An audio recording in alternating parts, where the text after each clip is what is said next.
within about 7 months of starting that gratitude group, I had this book deal with Hay House, which now became my book, Conscious Communications. And what I love about that story is it shows that the more you have a daily practice of gratitude, it just becomes this feedback circle where you're feeding the gratitude, but the gratitude is also feeding you. And it's almost as if the some force in the universe starts to or begins to deliver synchronicities into your life that you could never have imagined. This episode is supported by Laura Lemon's Mosaic Weighted Blankets. Here's what a verified customer had to say about the Mosaic Weighted Blankets.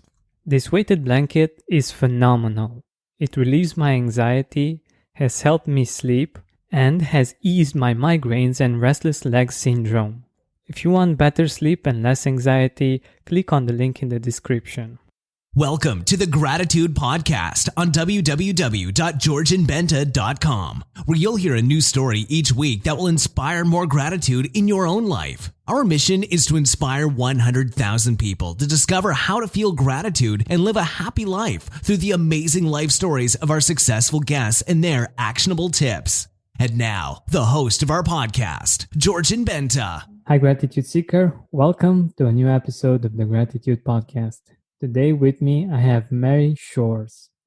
Mary's roller coaster life began with being abandoned at a young age and tragically losing her first child. But Mary was able to overcome life's hurdles and turn tragedy into triumph by building an 8-figure business empire by the age of 24. That's quite incredible, and I think this is the most impactful part of her story. So the rest I will let her tell you and share with you how it was for her to go through these experiences and how it is to be in her shoes. Mary, welcome to the Gratitude Podcast. Thank you, Georgian. It's so nice to be here and wonderful to meet you today. My pleasure. So let us know a little bit more about you, about what you went through, how it was for you to go from a breakdown to a triumph like you did. I think that while you're going through any kind of tragic circumstances, you may not see or understand those steps while you're in the middle of them. Like, it's not until you come out on the other side that you can look back and you can start to put together that story. So I just know that one of the things I think is very important is looking at how your day-to-day choices make such a difference in your life and your overall outcome. So for anyone like myself that has recovered or bounced back from any kind of tragic circumstances, you know, the biggest piece of control you have is in those very thin sliced moments and the choice that you're making. And sometimes it's just a matter of choosing to feel hopeful and asking to fill yourself with hope versus to feel when you're feeling despair. You know, I love the title of your podcast because it's about gratitude. And so gratitude plays a big part in how I've been able to bounce back in those circumstances in life that have been uncomfortable. I've had the same situation, and also you mentioned hope. I think that gratitude has a lot to do with hope as well. Like, it's really helpful in those kinds of situations to bring back the hope and to give us perspective on the fact that it's actually possible to go through that situation and to overcome it and to make a better life, a more beautiful life. But let us know a little bit about gratitude from your perspective. Like, how would you define gratitude? Oh, that's a great question. I would define gratitude as a practice that enables your mind, your spirit, your brain, your neural pathways, whatever language you like to put around that. It's a practice that builds a fortitude around your ability to perceive the world as a place to be good and grateful for. Wonderful. I love the short to the point and really powerful definition that you gave. So, if you would have to choose like one meaningful experience in your life that made you a more grateful person, what would that be? There was a time that I had went on a trip to Costa Rica, and I was attacked during the last night of that trip, and it was actually quite tragic, and it was within a relationship that I was in at the time. And when I literally had to flee the country in the middle of the night, and it was very Oh, scary to be in another country. I'm from the States, so I was in another country that was foreign to me, and I did not speak the language. And I had to get home, and I was really traumatized by this attack that had happened to me. And had a very busy week scheduled that week, and I had some public appearances that I had to make and some speeches that I needed to give. And the thing is that it was very difficult for me to speak. So when I got home, I went to the emergency room, and I was really in this sort of shock state. And anyway, I decided that was the moment that I decided I was going to start a gratitude practice. And so I got with a couple of girlfriends, and I said, I saw this on an interview and I'd like to try it. Would you please be in a daily gratitude group with me where we're going to text each other 3 gratitudes a day? And we started doing that immediately the very same day. And I just noticed how within a short period of time, this shroud of this tragic circumstance that had just happened to me was not affecting my life in the same way that it would. And I always believed, and this happened probably in 2013, but I had always believed that it was that decision to turn towards gratitude that saved me in that moment. wow. This is really deep, and whew, to have been through that kind of experience, to be able to choose gratitude, I think that's really powerful and really inspiring for me, and I hope for our listeners as well. And I'm guessing that it was something that helped you heal, right? Like go through that experience, and manage to overcome it, to see the world with different eyes, because I'm guessing that that experience totally made you look in a different way when it came to the world at large in general, right? I think that gradually, yes, that's a really good way to describe the outcome and the power of gratitude. So in the end, um, the gratitude group that I started with my 2 girlfriends actually didn't work out. So what ended up happening was that after a period of time, I was texting the gratitudes, but they really weren't. And so it made it difficult. And then also I noticed this hesitancy, like they were worried about who the other girls were in the group. It's kind of a girl thing. I don't know how to explain it, but so there was some issues with it. And so what I did instead, because I still believed in this power of gratitude and I wanted to have this group very much, because I was committed. I was committed to making this a daily practice. So I went on to Facebook and I went into the Tony Robbins community that I was a member of. And I just said, hey, does anyone want to have a gratitude practice with me? And I had 40 people respond. And so I decided to create a Facebook group, which is now called, I think it's called, it's called Declaring Gratitude. You think I remember that, but we now have something like 500 or 600 people in that group, and it's only women. So if there's any men out there, I encourage you to create your own gratitude group. But I created this space where I realized that people were more open and vulnerable with strangers than they would be with people who are close to them. And then believe it or not, when I got into that new group with these women that were from all over the world, that is when I really exponentially exponentially started to feel the power of this gratitude because, I mean, number one, I was changing other people's lives. So there was a ripple effect. I think that right now, when we're in a time when we're always searching for purpose and we're searching for more meaning in our lives, that sometimes it's the simplest things that we did that create this ripple that we would never have it, I had never even known. And so the impact of this gratitude group has now reached all over the world. And within about 7 months of starting that gratitude group, I had this book deal with Hay House, which now became my book, Conscious Communications. And what I love about that story is it shows that the more you have a daily practice of gratitude, it just becomes this feedback circle where you're feeding the gratitude, but the gratitude is also feeding you. And it's almost as if the some force in the universe starts to or begins to deliver synchronicities into your life that you could never have imagined. And it's really not, whether you believe in God, the universe, your higher self, none of that really matters.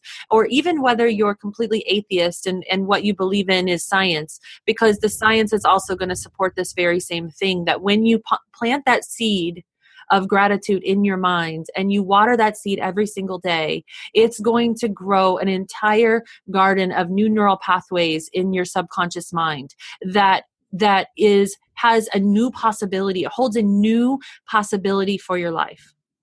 And that new possibility is the one that I followed.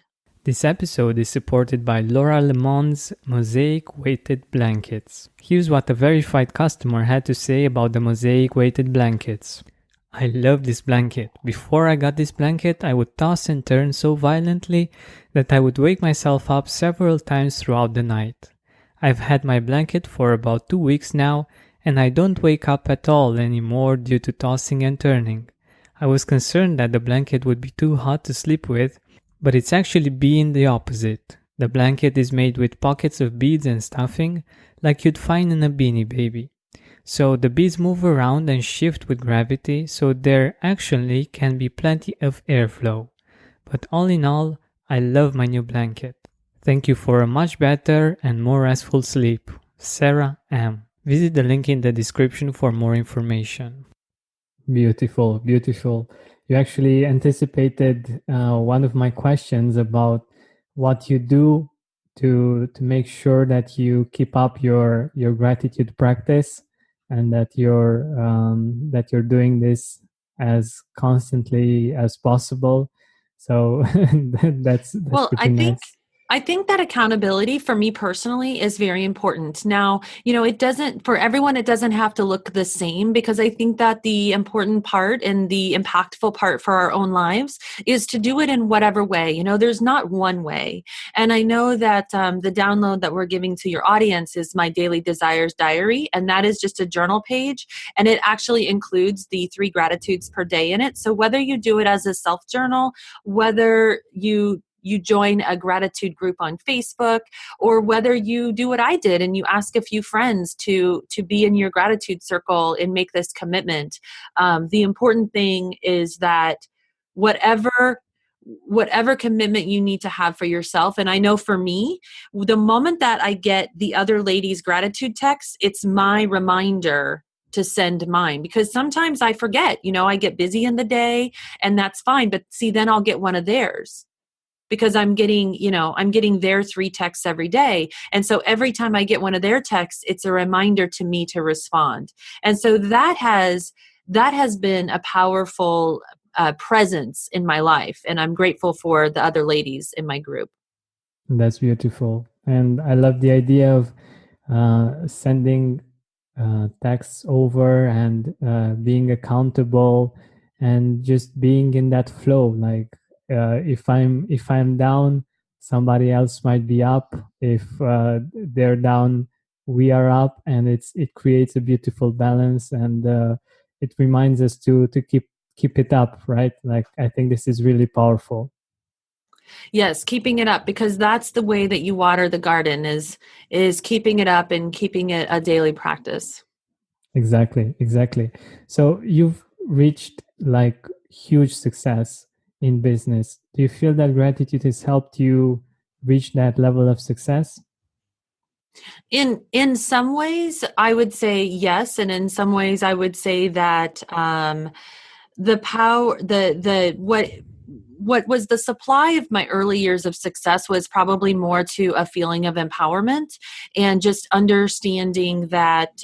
And it's one of the things I've shared a lot lately is as we are moving into the era of creating our own reality, that it's so important that you want to always be creating from a place of empowerment. So however you're feeling in any given moment, that is the level to which you're going to create. So if I ask myself the question, how am I feeling right now in my wellness, or how am I feeling in my state of being, and I say from a 0 to 100, and my answer is a 25, then a 25 is that's what I'm creating in my business, in my personal life, in my health and my wellness and my level of happiness. So when and that's a very disempowered state where we're coming really from a place of fear, and it can even borderline into a lack of integrity and not being authentic to ourselves. But when you're creating from a place of empowerment meaning that inside, outside, backwards and forwards, you really understand what to do. You can stand in your integrity and you can be authentic even in a situation that maybe is unpleasant. You can respond in a way that is neutral instead of responding in a way that is triggered or charged. That when you create from that level of empowerment, everything you create into this world, everything you manifest into this world is going to come in stronger, faster, better, longer lasting. And here's the most important, it's going to come in more impactful.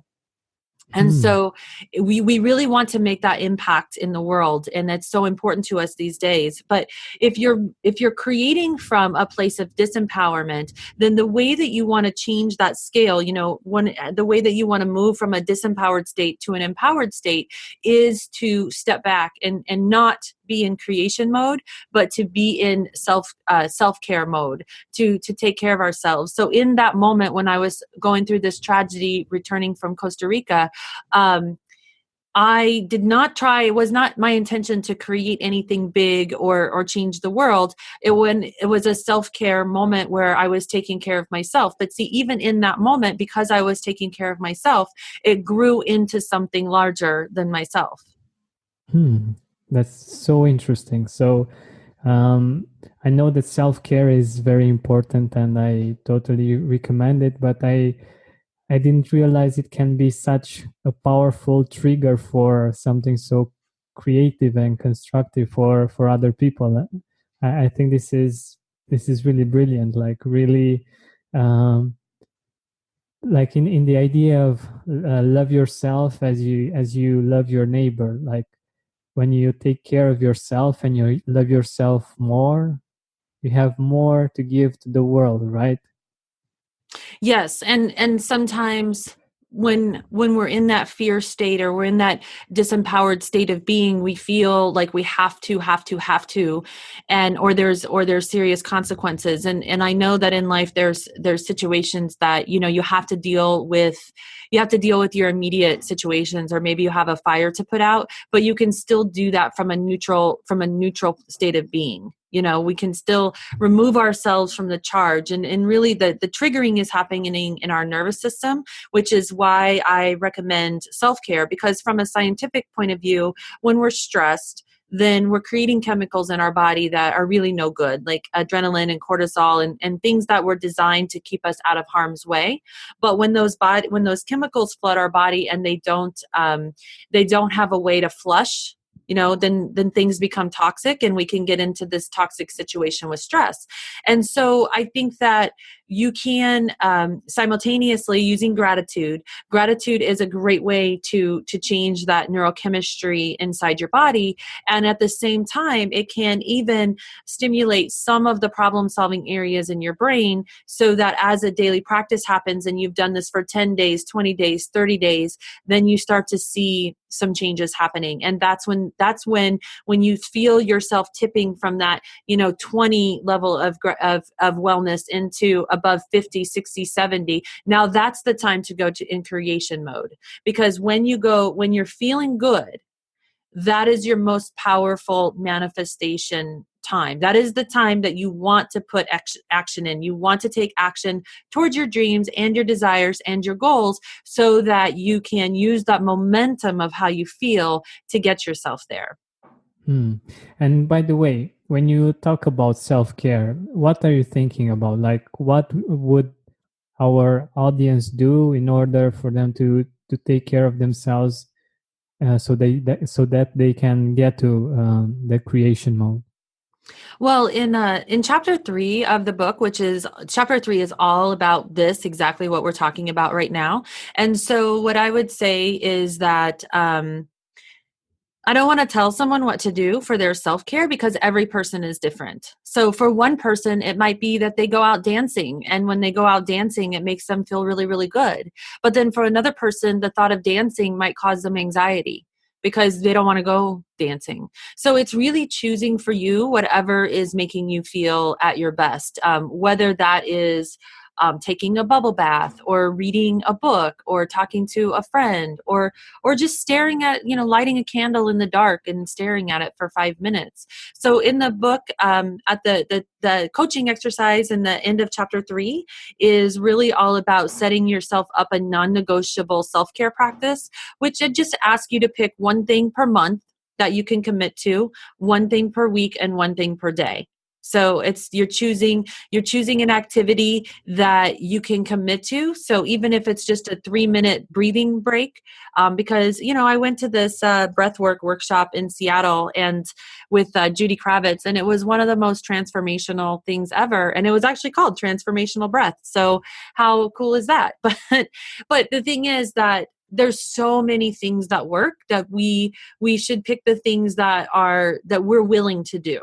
Because sometimes you're like, I am an overachiever, so I'm going to pick like this big thing, but that big thing is not sustainable for me. So you need to have it be something that you can actually do. Exactly. Like, I totally agree. And I think I have the same kind of experience. Like, there are things that you can do consistently, and it's important for them to not to not take on too much, because otherwise it would be really hard to keep up with that. And there are also the things that we can do in the moment, like when a situation happens, and like breathing, for instance, is really helpful when something a really big challenge comes up or something like this. And there are these types of things that we can do that are really, really helpful for us from different perspectives in different kinds of situations, right? I agree. Yes, very well said. Okay, so in your life right now, what are you grateful for?